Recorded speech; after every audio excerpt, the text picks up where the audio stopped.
챕터 1 균열의 시작. 완벽했던 가정의 그림자. 비가 내리는 수요일 저녁이었습니다. 경기도 남양주시 외곽의 단독주택 마당에 물웅덩이가 생기고 있었습니다. 한재호는 공방 창문 너머로 회색빛 하늘을 바라보았습니다. 42살의 그는 오래된 작업복을 입고 손에 샌드페이퍼를 쥔 채 멈춰 있었습니다. 그의 앞에는 절반쯤 완성된 원목 식탁이 놓여 있었습니다. 공방은 톱밥 냄새와 나무기름 향으로 가득했습니다. 재호는 이 냄새를 좋아했습니다. 적어도 여기서만큼은 그가 무언가를 만들어내는 사람이었습니다. 저녁 7시가 넘었지만 본체에서는 불빛이 보이지 않았습니다. 아내 최유진은 오늘도 늦을 것이었습니다. 강남의 대형 로펌에서 일하는 그녀는 항상 바빴습니다. 아니, 바쁘다고 말했습니다. 재호는 작업대로 돌아와 샌딩을 시작했습니다. 규칙적인 손동작 속에서 생각이 흘러갔습니다. 언제부터였을까요? 그녀가 자신을 보는 눈빛이 달라진 것이, 존중이 사라지고 무관심이 자리 잡은 것이. 수입은 괜찮으세요? 지난주 동네 모임에서 누군가 물었습니다. 아, 제 공방은 그냥 취미 수준이고요. 집사람이 주로. 재호는 말을 흐렸습니다. 사람들의 눈빛이 보였습니다. 동정과 약간의 경멸이 섞인. 실제로 유진의 연봉은 재호 수입의 5배였습니다. 그녀는 그 사실을 숨기지 않았습니다. 아니, 때때로 그것을 무기처럼 사용했습니다. 당신이 번 돈으로 애들 학원비나 낼 수 있겠어? 냉소적인 그녀의 목소리가 기억났습니다. 재호는 손을 멈추고 천장을 올려다보았습니다. 본체 2층에서 소리가 들렸습니다. 아들 도윤과 딸 소민이 이야기하는 것 같았습니다. 공방과 본체는 환기구로 연결되어 있었습니다. 소리가 의외로 잘 전달되곤 했습니다. 형, 이거 정말 지워야 돼. 소민의 다급한 목소리였습니다. 알아. 근데 도윤이 망설이는 것 같았습니다. 재호는 귀를 기울였습니다. 무심코 시작된 일이었습니다. 엄마 노트북에 있는 거. 아빠가 보면 큰일 나. 영상이 수십 개야. 다른 남자랑. 메시지도 엄청 많고. 심장이 멎는 것 같았습니다. 15년째라고 적혀 있더라. 아빠는 모르고 있었던 거야? 모를 수밖에. 엄마가 철저했으니까. 재호는 벽에 기댔습니다. 다리에 힘이 빠졌습니다. 20년 결혼 생활이 한순간에 흔들리는 느낌이었습니다. 아빠한테 말해야 하나? 미쳤어? 그럼 이 집 다 끝장이야. 아이들의 목소리가 점점 작아졌습니다. 재호는 그 자리에 한참을 서 있었습니다. 빗소리만 들렸습니다. 밤 11시가 넘어서야 재호는 본체로 들어갔습니다. 도윤과 소민은 이미 방에 들어간 듯 했습니다. 거실은 어두웠습니다. 유진의 노트북이 소파 위에 놓여 있었습니다. 재호는 손을 뻗었습니다. 떨리는 손가락으로 노트북을 열었습니다. 비밀번호는 알고 있었습니다. 아이들 생일 조합이었습니다. 파일이 열렸습니다. 폴더 하나. 개인 기록이라는 이름. 재호는 클릭했습니다. 영상 파일들이 나타났습니다. 수십 개. 날짜가 적혀 있었습니다. 가장 오래된 것은 15년 전이었습니다. 그는 하나를 재생했습니다. 그리고 곧 끄고 말았습니다. 더 볼 필요가 없었습니다. 텍스트 파일도 있었습니다. 메모라는 제목. 재호는 무능하지만 안정적이다. 아이들에게는 좋은 아버지다. 이혼할 이유가 없다. 15년째 연기 중. 재호는 노트북을 닫았습니다. 숨이 막혔습니다. 그는 천천히 일어났습니다. 침실로 가서 짐을 쌌습니다. 많지 않았습니다. 옷 몇 벌과 세면도구, 그리고 오래된 사진첩 하나. 새벽 1시, 재호는 집을 나섰습니다. 비는 여전히 내리고 있었습니다. 그는 차에 오르며 뒤를 돌아보지 않았습니다. 20년이 무너지는 데는 1시간이면 충분했습니다. 그의 휴대폰에 문자가 왔습니다. 동생 은주였습니다. 오빠, 괜찮아? 재호는 답장하지 않았습니다. 무엇이 괜찮을 수 있을까요? 그는 와이퍼를 켜고 어둠 속으로 차를 몰았습니다. 유리창 너머로 본체의 불이 켜졌습니다.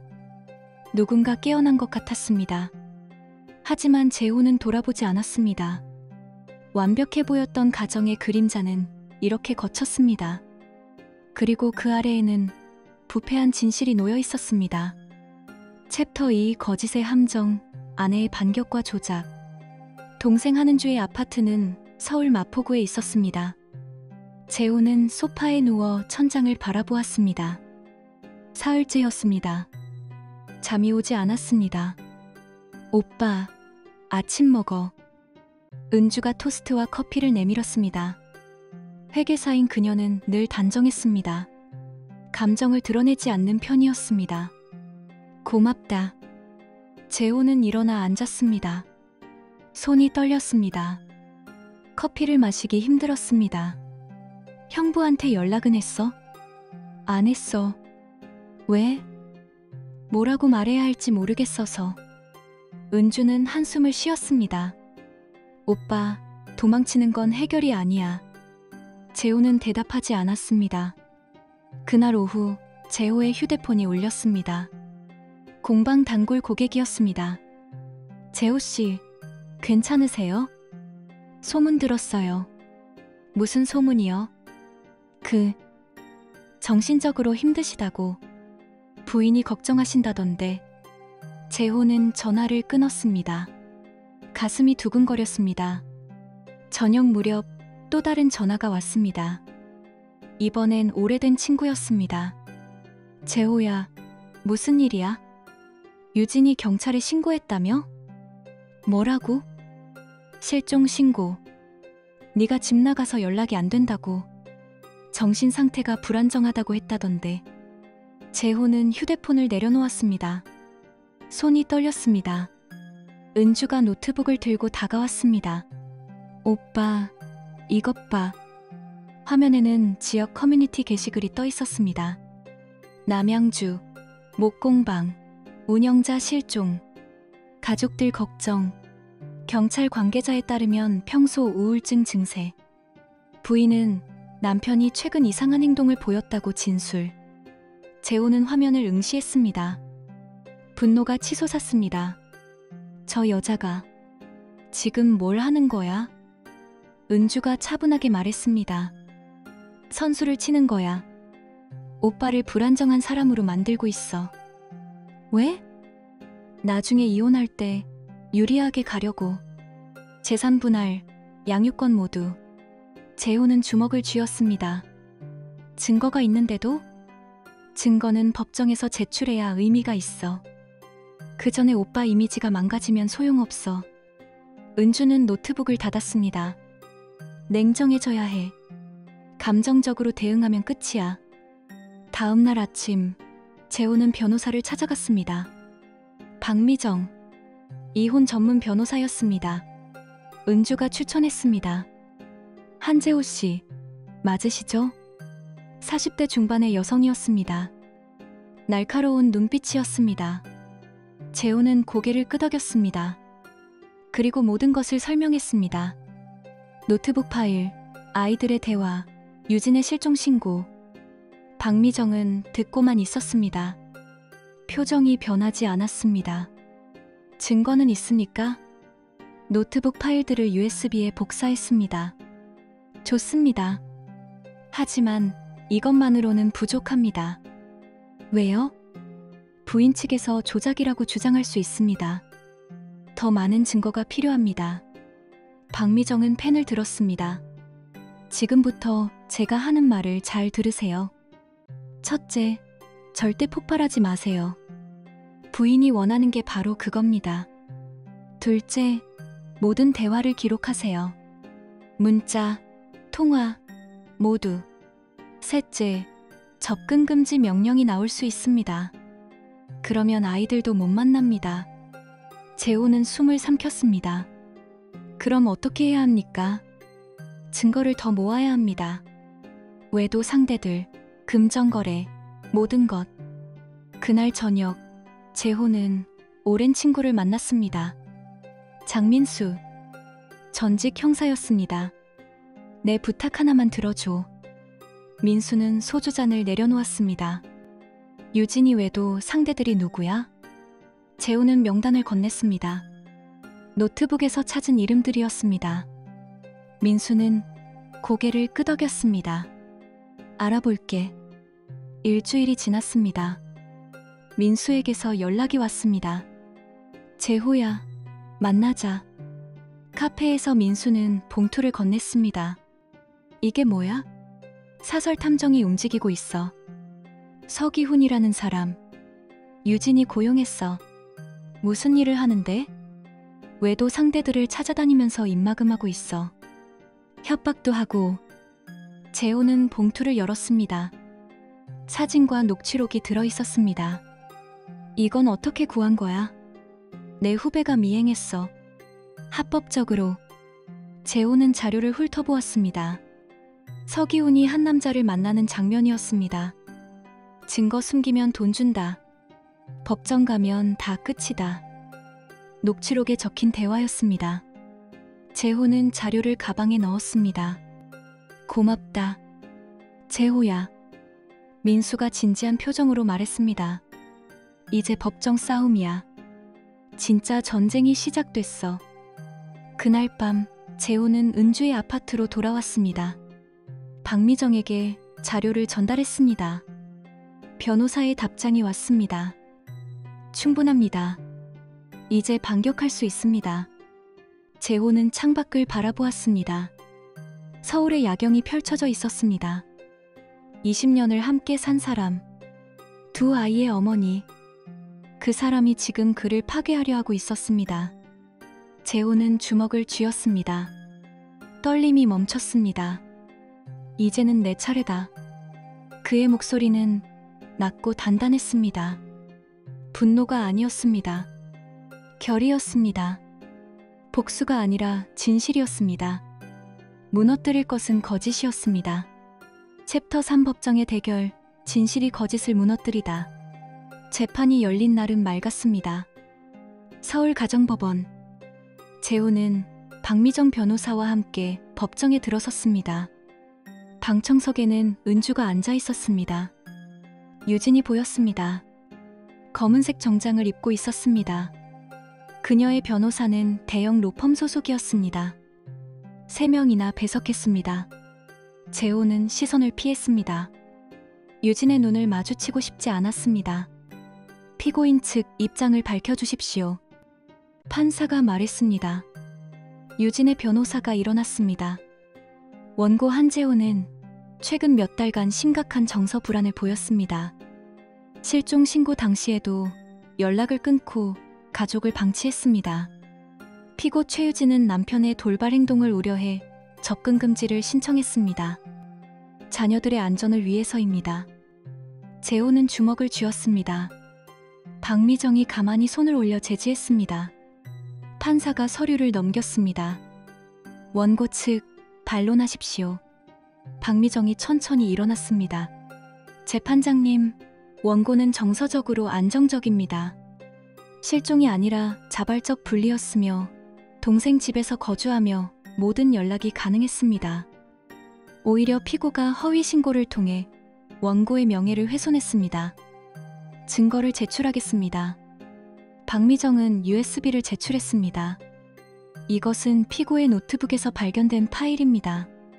15년간의 외도, 기록과 영상, 그리고 메모가 포함되어 있습니다. 법정이 조용해졌습니다. 유진의 얼굴이 굳었습니다. 변호사들이 웅성거렸습니다. 판사가 서류를 검토했습니다. 이 증거의 출처를 설명하십시오. 원고가 자신의 집에서 발견했습니다.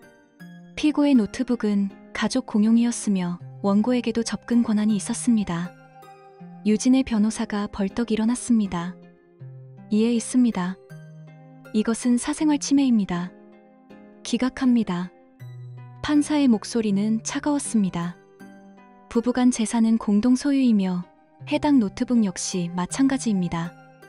증거로 채택하겠습니다. 박미정이 계속했습니다. 추가 증거가 있습니다. 피고는 사설 탐정 서기훈을 고용해 외도 상대들에게 증거 은폐를 지시했습니다. 또 다른 서류 묶음이 제출되었습니다. 이것은 서기훈과 외도 상대들의 대화 녹취입니다. 협박과 금전거래가 명확히 드러납니다.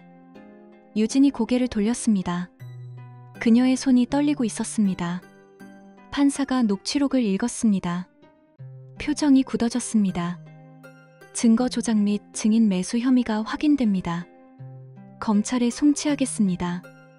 유진의 변호사가 다급하게 속삭였습니다. 하지만 유진은 대답하지 않았습니다.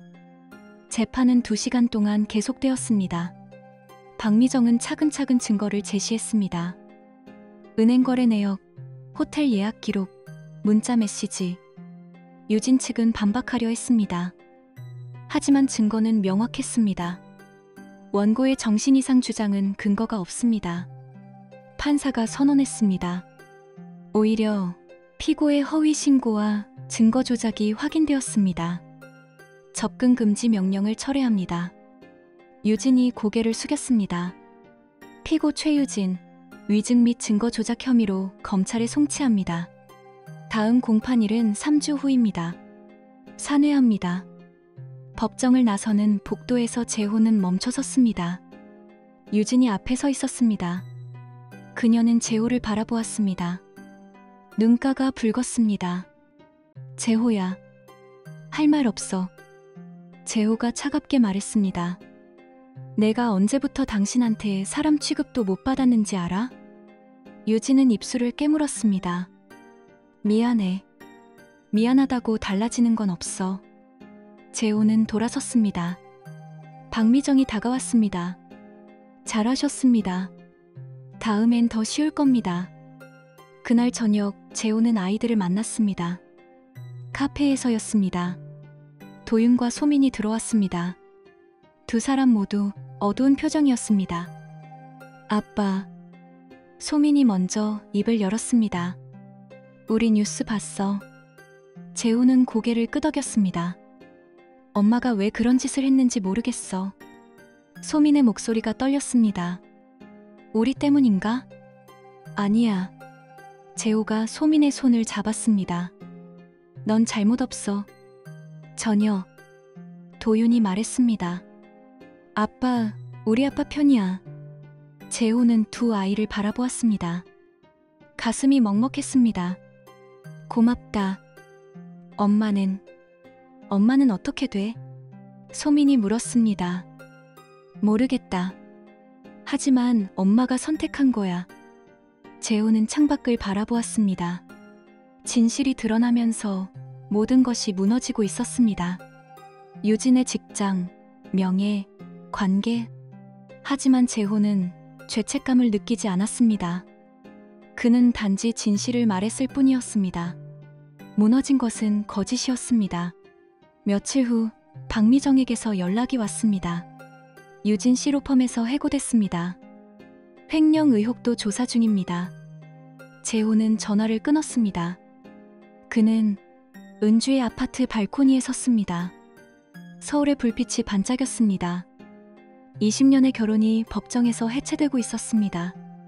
하지만 재호는 처음으로 숨을 쉴 수 있었습니다.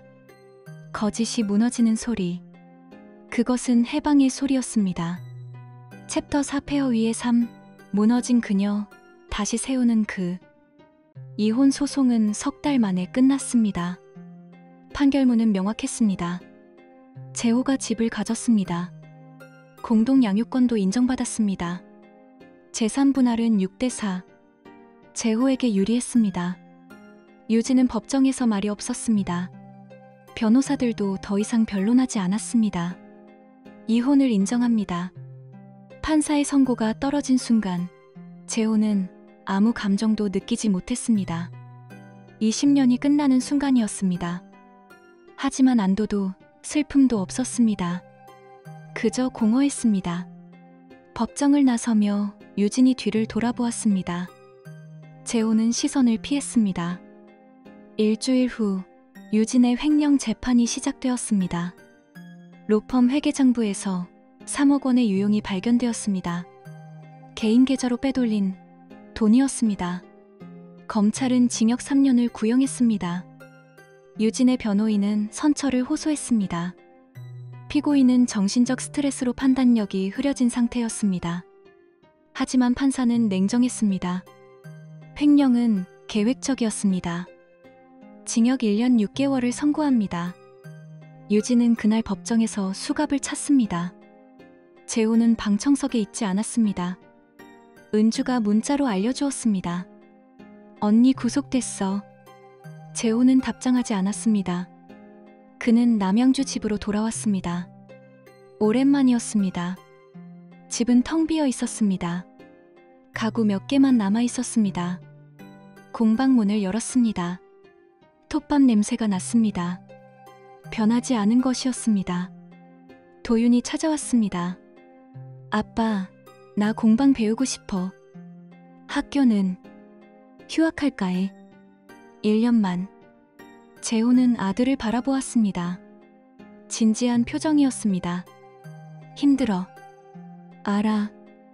그래도 하고 싶어. 재호는 고개를 끄덕였습니다. 좋아. 내일부터 와. 도윤이 처음으로 웃었습니다. 소민도 달라졌습니다. 공부에 집중했습니다. 성적이 올랐습니다. 아빠, 나 서울대 가고 싶어. 갈 수 있어.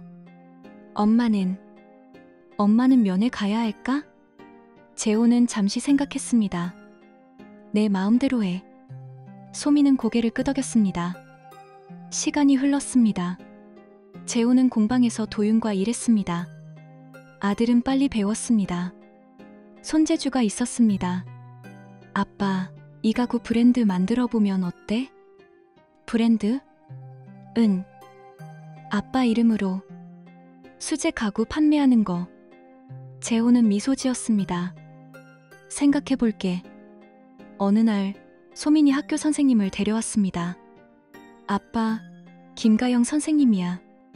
우리 담임 30대 초반의 여성이었습니다.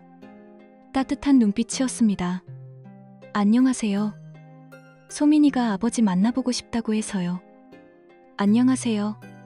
그들은 차를 마셨습니다. 가영은 조용히 말했습니다. 소민이가 많이 달라졌어요. 밝아졌어요. 다행입니다. 아버지께서 잘 돌보시는 것 같아요. 재호는 대답하지 않았습니다. 가영은 자주 찾아왔습니다. 처음에는 소민 이야기를 하러, 나중에는 그냥. 재호는 거부하지 않았습니다. 그녀는 편안했습니다. 요구하지 않았습니다. 그저 함께 있었습니다. 3년이 지났습니다. 어느 가을날 공방문이 열렸습니다. 유진이 서 있었습니다. 수척해져 있었습니다. 머리는 짧아졌고 옷은 남루했습니다. 재호는 작업을 멈췄습니다. 뭐하러 왔어? 재호야. 유진의 목소리는 떨렸습니다. 다 잃었어. 직장도, 돈도, 사람들도. 그래서 다시 시작할 수 없을까? 우리. 재호는 샌드페이퍼를 내려놓았습니다. 무슨 말이야? 미안해. 정말 미안해. 유진이 울었습니다. 재호는 그녀를 바라보았습니다. 감정이 없었습니다. 나는 너를 무너뜨리지 않았어. 그의 목소리는 차가웠습니다. 너 스스로 무너진 거야. 재호야, 제발. 그리고 나는 다시 일어섰어. 재호는 작업대로 돌아갔습니다. 이제 가. 유진은 한참을 서 있었습니다.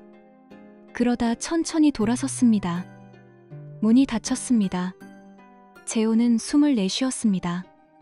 그날 저녁, 가영이 왔습니다. 괜찮아요? 응. 두 사람은 공방 앞 벤치에 앉았습니다. 가을바람이 불었습니다. 낙엽이 떨어졌습니다. 전 부인 만났다며요. 소민이한테 들었어? 네. 가영은 재호의 손을 잡았습니다. 힘들었죠? 이제는 아니야. 재호는 그녀를 바라보았습니다. 당신이 있어서. 가영이 미소 지었습니다. 저 멀리 도윤이 보였습니다. 공방에서 불이 켜졌습니다. 아들은 밤늦게까지 작업했습니다. 재호는 깨달았습니다. 무너진 것 위에 새로운 것이 자라고 있었습니다. 거짓을 태워야 진실이 자랐습니다. 그는 가영의 손을 꽉 잡았습니다. 이제야 내 삶을 사는 것 같아. 가영이 고개를 그의 어깨에 기댔습니다. 네, 이제 시작이에요. 밤하늘에 별이 떴습니다. 재호는 처음으로 평화를 느꼈습니다. 챕터 5 진실 위의 재건, 다시 삶을 만들다. 5년이 흘렀습니다. 남양주 공방은 달라졌습니다. 이름이 붙었습니다. 한재호 목공방. 간판이 걸렸고 직원이 2명 늘었습니다. 도윤은 이제 동업자였습니다. 아빠, 이번 주문 5건이야. 맞네. 브랜드 인지도가 오르고 있어. 재호는 미소 지었습니다. 작업대 위에는 새로운 의자가 있었습니다. 호두나무로 만든 것이었습니다. 그는 나뭇결을 쓰다듬었습니다. 매끄러웠습니다. 이제야 비로소 내 손으로 내 삶을 만드는 기분이다. 혼잣말이었습니다. 소미는 대학생이 되었습니다. 서울대 사회학과. 그녀가 원했던 곳이었습니다. 주말마다 집에 왔습니다. 아빠, 가영쌤이랑 잘 지내? 응. 결혼은 언제 해? 천천히. 소민이 웃었습니다. 아빠 행복해 보여. 재호는 딸의 머리를 쓰다듬었습니다. 너희가 있어서. 가영은 이제 재호의 삶에 자연스럽게 녹아들었습니다. 그녀는 여전히 교사였습니다. 주말이면 공방에 와서 차를 마셨습니다. 오늘 학교에서 재미있는 일이 있었어요. 뭔데? 학생 하나가 목공 동아리 만들고 싶대요. 아버지가 목수래요. 재호는 고개를 끄덕였습니다. 좋은 일이네. 가영은 재호를 바라보았습니다. 당신은 어때요? 요즘 평화로워. 정말? 응. 처음으로. 2 사람은 공방 앞 마당에 앉아 석양을 바라보았습니다. 어느 날 은주가 찾아왔습니다. 오빠, 유진 언니 소식 들었어?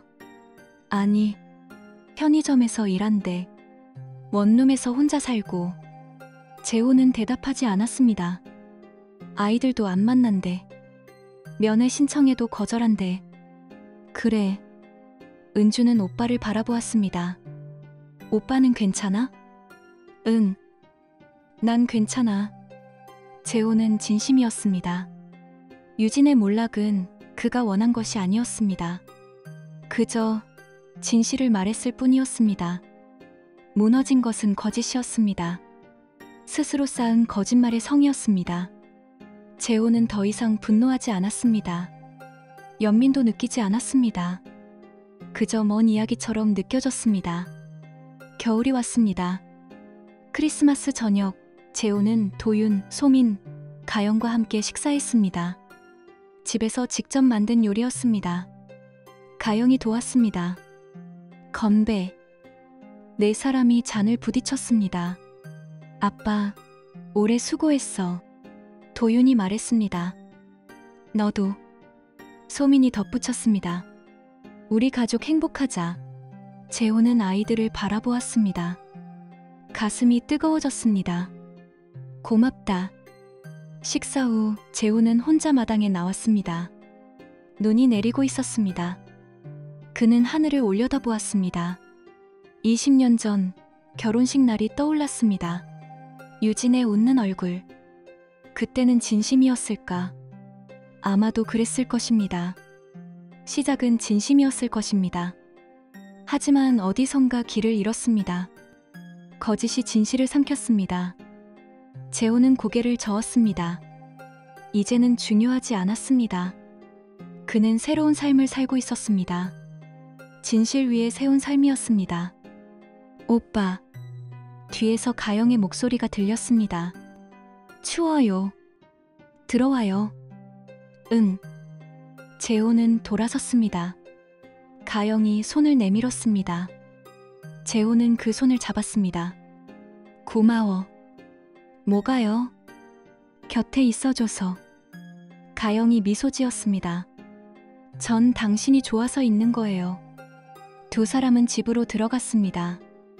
그날 밤, 재호는 오랜만에 편지를 썼습니다. 과거의 자신에게 보내는 편지였습니다. 재호에게. 힘들었지? 무너질 것 같았지? 하지만 너는 일어섰어. 가짜를 태웠어. 그리고 진짜를 만들었어.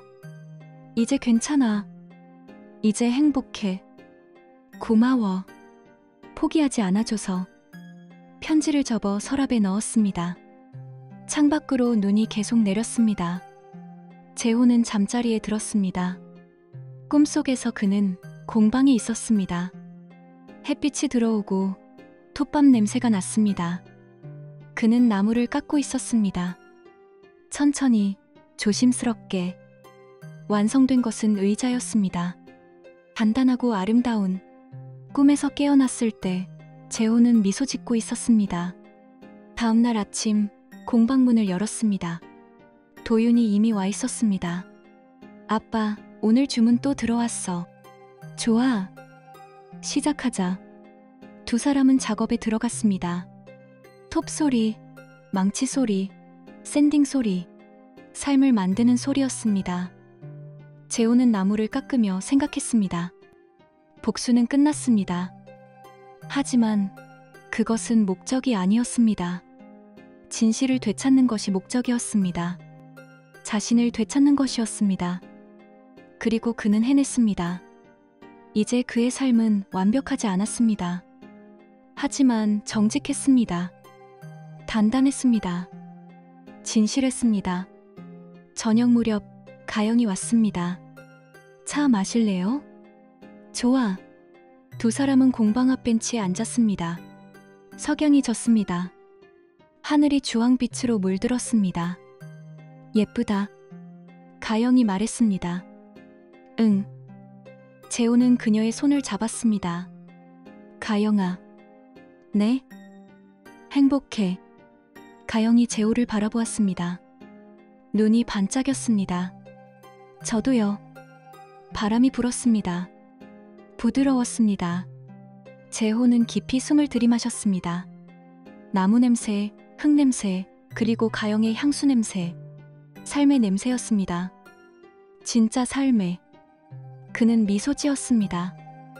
이제야 비로소 그는 자유로웠습니다.